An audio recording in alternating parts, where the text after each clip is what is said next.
महाराष्ट्र बना देश की सियासत का केंद्र। आए दिन बदलता सियासी मिजाज और घटता राजनीतिक घटनाक्रम। राज्य के दो प्रमुख क्षेत्रीय पार्टियों में अंदरूनी कलह मची।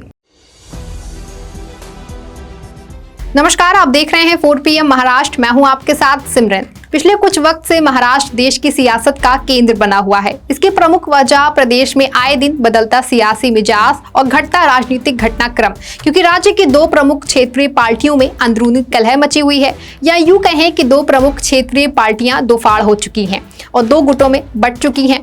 फिर वो चाहे शिवसेना हो या फिर एनसीपी। एक तरफ एनसीपी का मामला चुनाव आयोग में हिलता हुआ दिख रहा है और शिवसेना का असली बॉस कौन होगा, इसकी लड़ाई जारी है। तो वहीं दूसरी ओर शिवसेना में एकनाथ शिंदे गुट के विधायकों की अयोग्यता का मामला भी विधानसभा के बीच में लटका हुआ है। इसी को लेकर के सुप्रीम कोर्ट भी कई बार विधानसभा अध्यक्ष राहुल नार्वेकर को लताड़ भी लगा चुकी है।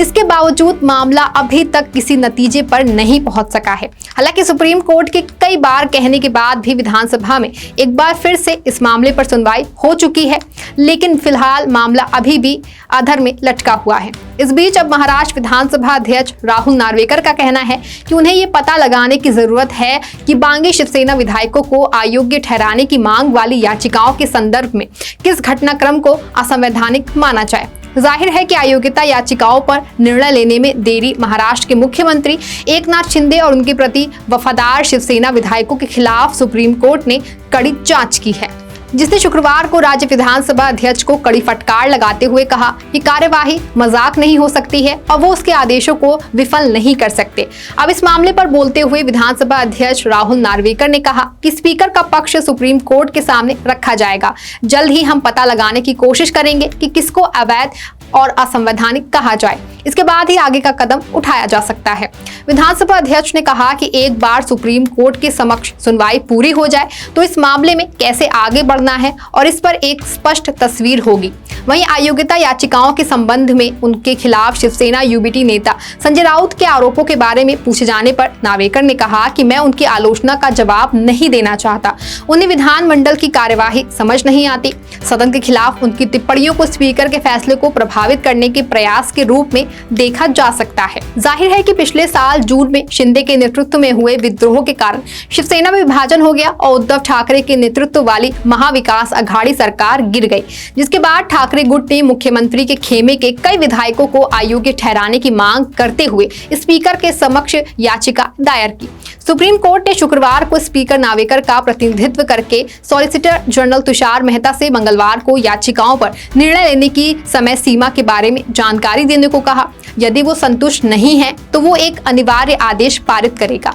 अदालत ने कहा कि समय सारणी निर्धारित करने का विचार अयोग्यता की कार्यवाही पर सुनवाई को सुनिश्चित काल तक विलंबित करना नहीं था। यहाँ आपको ये भी बता दें कि 18 सितंबर को सुप्रीम कोर्ट ने स्पीकर को समय सारणी बताने का निर्देश दिया था। शिंदे गुट के विधायकों सहित 56 विधायकों की अयोग्यता की याचिकाओं पर फैसला करने के लिए स्पीकर द्वारा समय सारणी तय की जाएगी। गौरतलब है कि ठाकरे गुट ने जुलाई में शीर्ष अदालत का रुख किया था और राज्य विधानसभा अध्यक्ष को अयोग्यता याचिकाओं का समयबद्ध तरीके से शीर्ष फैसला करने का निर्देश देने की मांग की।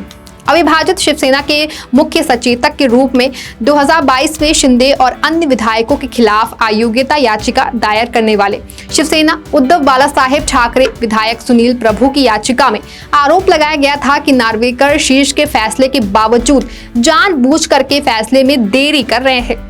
वहीं इस मामले को लेकर के सुप्रीम कोर्ट ने आज एक बार फिर से विधानसभा अध्यक्ष राहुल नार्वेकर को फटकार लगाई है और विधायकों की अयोग्यता मामले में लगातार हो रही देरी को लेकर के असंतोष भी जताया।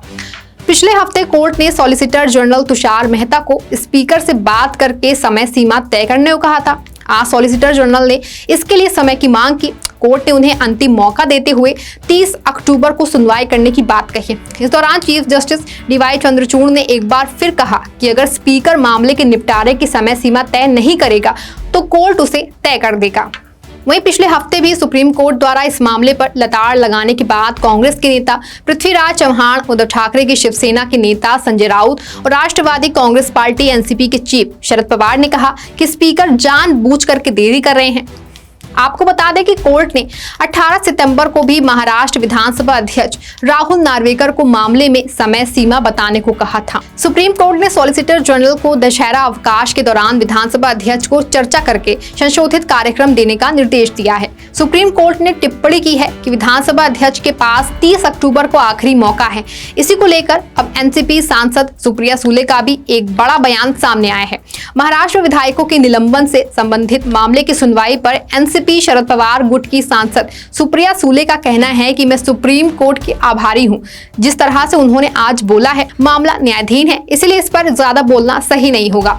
30 अक्टूबर को फिर से सुनवाई है। मुझे पूरा विश्वास है कि सत्यमेव जयते, हमें न्याय जरूर मिलेगा। वहीं आपको यह भी बता दें कि चीफ जस्टिस ने टिप्पणी की है कि फैसला विधानसभा अध्यक्ष को लेना है। यदि आप कोई ठोस निर्णय नहीं लेते हैं तो हमें निर्णय लेना होगा।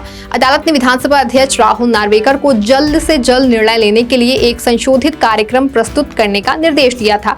हालांकि संशोधित समय सारणी आज नॉर्वेजन द्वारा प्रस्तुत नहीं की गई है, लेकिन चीफ जस्टिस धनंजय चंद्रचूड़ ने विधानसभा अध्यक्ष की कार्रवाई पर कड़ी नाराजगी जताई है। कोर्ट ने कहा कि हमने 11 मई को फैसला सुनाया, इसके बाद विधानसभा अध्यक्ष ने कुछ नहीं किया, अब ये आखिरी मौका होगा। कोर्ट ने ये भी कहा कि अगर अगली सुनवाई तक ये शेड्यूल नहीं आया तो कोर्ट खुद शेड्यूल देगा। जाहिर है कि शिंदे गुट के विधायकों की अयोग्यता का मामला पिछले काफी वक्त से अधर में लटका हुआ है, लेकिन इस पर विधानसभा अध्यक्ष की ओर से लगातार लापरवाही बरती जा रही है।